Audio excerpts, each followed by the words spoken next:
कि एक बार एक शिकारी कहीं जा रहा था, तो जंगल में एक गुफा में एक संत बैठे थे, बैठ करके समाधि लगा के बैठे थे। शिकारी ने उनको देख लिया, उसको देख करके लगा कि मेरी माँ कहती थी कहीं भी संत मिले तो संत के चरणों में कुछ प्रसाद भेंट करनी चाहिए। तो उसने क्या किया, एक हिरण को जाल में फंसाया और उस हिरण को लेकर के गया भेंट में संत के पास। संत के चरणों में जाकर के प्रणाम करके बोला, जय हो गुरुदेव, आपके चरणों में मेरा प्रणाम। संत के नेत्र खोले, कहो बेटा। बोले, आपके लिए उपहार लाया हूं हिरण का, बढ़िया इसको आप बनाइए, इसको बढ़िया इसका मांस पकाइए, आप भी भोग लगाना, मुझे भी दे देना। और संत जो थे बेचारे हंस गए, हंस करके बोले, बेटा राम, अरे गहरे हिरण का भोग नहीं लगाते हम, हमारा हिरण तो अलग है।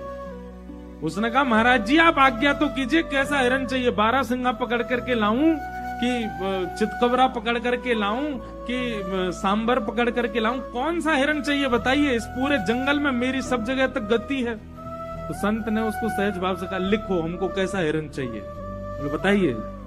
सबसे पहला, हम जिस हिरण का भोग लगाएंगे वो मोर मुकुट पहनता है। शिकारी बोला, मोर मुकुट पहनने वाला हिरण? बोले, हाँ जी। अच्छा, और? बोले, कर्णयोः कर्णकारम, अपने कानों में कुंडल पहनता है।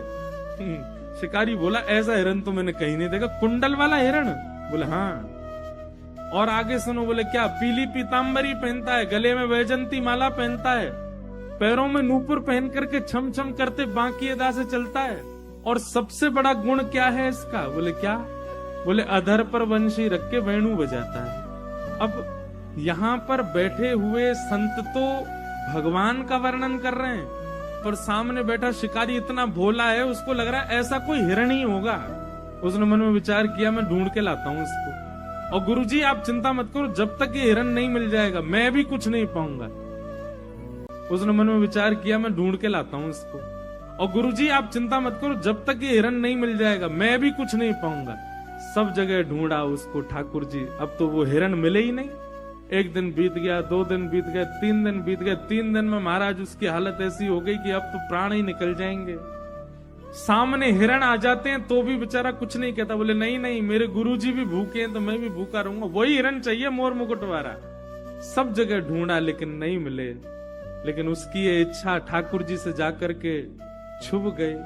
बैठा था एक वृक्ष के नीचे, गला सूख गया है, प्राण निकलने को हो रहे हैं भूख के मारे। और तभी क्या देखता है कि सामने कुंज में से त्रिभंग लली पीतांबरी पहने हुए, मोर मुकुट धारण किए, कानों में कुंडल पहने, गल अपने अधर पर वेणु का वाद करते हुए ललित गति के साथ में चलते फिरते भय श्याम सुंदर उसके सामने आ गए। जैसे ही उसने श्याम सुंदर के रूप को देखा, देखते ही अपने गुरुजी की लेखनी देखने, मोर मुकुट भी है, कानों में कुंडल पहने, पीली पीतांबरी पहनी, गले में इसने वैजंती माला पहनी, वंशी बजा रहा है, कहीं यही तो वो हिरण नहीं है? मानो वो जैसा दिख रहा है बिल्कुल। बोले, यही है वो। अब ठाकुर जी आगे आगे चल रहे हैं, वो पीछे जाला पकड़ करके चल रहा है जिससे हिरण पकड़े जाते हैं। और थोड़ी दूर जाके उसने जाला फेंका, ठाकुर जी को उसमें बंदी बनाया और पकड़ करके अपने कंधा पे टांग करके ले गया गुरु जी के पास। गुफा के बाहर जाकर के चला, गुरुजी जल्दी बाहर आओ, आपका हिरण मिल गया। संत बोले, पता नहीं अब कहां से कौन सा हिरण पकड़ के लाया होगा। जैसे ही संत बाहर आए तो बाहर आकर के क्या देखा कि ठाकुर जी वहां के कंधा पे बैठे हुए, मोर मुकुट वंशीधारी पीतांबरी पहने हुए आके कंधा पे बैठे हैं। उसे, अरे जल्दी छोड़ इनको, नीचे छोड़। नहीं नहीं गुरुजी, 3 दिन मिला, इसको नहीं छोड़ूंगा, भाग जाएगा। बढ़िया इसका पकाओ, इसको दोनों पाएंगे मैं और आप मिल करके। गुरु जी बोले, अरे भैया जो साक्षात ठाकुर जी हैं, इनको छोड़ो। तो कहने का अभिप्राय केवल इतना है कि ठाकुर जी किसी भी गुण पर रीझ जाते हैं, पर कब रीझते हैं? जब साधक भोला हो, सरल हो, सहज हो,